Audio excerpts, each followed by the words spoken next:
राजन विचारे यांनी आतापर्यंत आनंद आश्रमातला एक पत्रा तरी बदलला आहे का? त्यांच्याकडे टीका करण्यापलीकडे आता काही शिल्लक राहिलेलं नाही. त्यांना टीका करू द्या, आम्ही आमचं काम करत राहू, असं मत शिवसेनेचे उमेदवार नरेश म्हस्के यांनी व्यक्त केलंय. आनंद आश्रमात दिघे यांचा आदर राखण्यासाठी आम्ही धडपड केली आहे. संस्कृती परंपरा टिकवण्याचं काम आम्ही केलं असल्याचंही त्यांनी म्हटलंय. ही प्रचाराची रॅली नसून ही विजयाची रॅली असल्याचं त्यांनी म्हटलंय. शिवसेनेचे उमेदवार नरेश म्हस्के यांची प्रचार रॅली आज ठाण्याच्या विविध भागातून सुरू होती. यावेळी पत्रकारांशी बोलताना त्यांनी हे वक्तव्य केलंय. गद्दारी राजन विचारे यांनी बाळासाहेबांच्या विचारांची केली आहे. त्यांच्याकडे कार्यकर्ते नाही. 1 महिन्यांपासून काम करतायत, मात्र एक पत्रक लोकांपर्यंत पोहोचले नाही. त्यामुळे काँग्रेसकडे 5 आमदार मुख्यमंत्री एकनाथ शिंदे घेऊन जाणार होते आणि ते गद्दार आहेत असं बोलणं साफ चुकीचं असल्याचंही त्यांनी म्हटलंय. राजघराण्यातील एखाद्या व्यक्तीला अशा पद्धतीनं राजकारणात उतरवणं हेच मुळात चूक आहे. शाहू महाराजांचा पराभव त्यांनी स्वीकारला असल्यानंच राऊतांकडून असे आरोप केले जात आहेत. संजय राऊत यांनी केलेल्या अयोध्याच्या मुद्द्यावरून म्हस्के यांना छेडलं असता अयोध्यामध्ये मी स्वतः एकनाथ शिंदे आणि संजय राऊत एकत्र बसलो होतो. यावेळी संजय राऊत यांनी बंडाचा विषय काढत मी तुमच्या पूर्णपणे पाठीमागे आहे असं सांगितलं होतं व असा गौप्यस्फोट त्यांनी केलाय.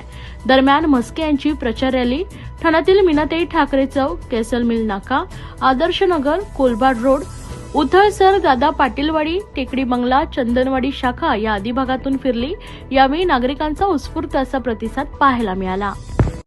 प्रचार रॅलीमध्ये उतरलेले काय उत्साह आहे. काची गाडी मीरा भाईंदरची आजची ठाणे शहरातली एवढ्या भर उन्हामध्ये एवढे कार्यकर्ते आणि पदाधिकारी या रॅलीमध्ये सहभागी झाले आणि लोकांचा जो प्रतिसाद आहे हे आपण पाहता यावरनं तुम्हाला कळेल विजयावरती शिक्कामोर्तब झालेलं आहे. एकीकडे राजन विचारेने आपल्यावरती मुख्यमंत्री अनेक आरोप लावलेले आहेत, त्या आरोपाकडे कसं बघतात? राजन विचारे ज्यांना आरोप करायचे त्यांनी करावे, आम्ही त्याकडे लक्ष देत नाही. त्यांना आता तेवढंच काम राहिलेलं आहे. आमचं काम प्रचाराचं सुरू आहे. आनंद आश्रमावर तुम्ही तुमचा सातबारा लावून घेतलाय असं त्यांचं म्हणणं आहे. आनंद आश्रम आहे, तुम्ही त्या ठिकाणी जाऊ शकता, तुम्ही पाहू शकता. दिघे साहेबांच्या स्मृती त्या ठिकाणी आम्ही जपलेल्या आहेत.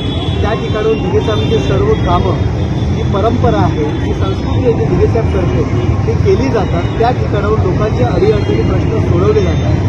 यापूर्वी कधी एखादा गरका पत्रा तरी राजन विचारे यांनी आनंद आश्रमाचा बदललेला आहे का?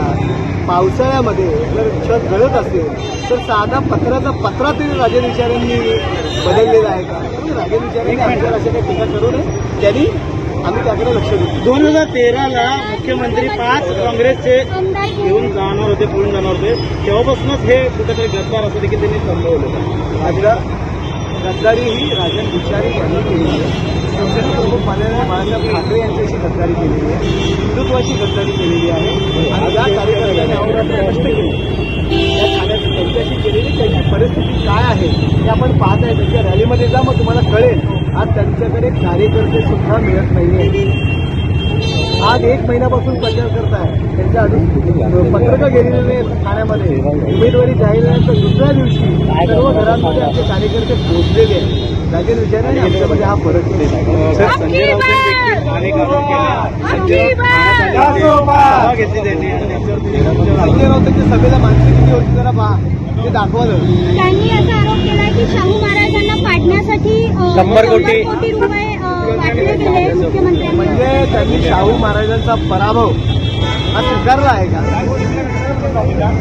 राजघराण्याला राजकारणामध्ये त्यांनी आणायला नाही पाहिजे. संभाजी राजे यांना राज्यसभेची उमेदवारी देण्याकरता विरोध कोणी केला? उद्धव ठाकरे यांनीच केला. ते शाहू महाराजांचेच पुत्र होते, ते पण महाराज होते. त्यावेळी का विरोध केला छत्रपती संभाजी महाराजांना? त्याचं उत्तर त्यांनी द्यावं.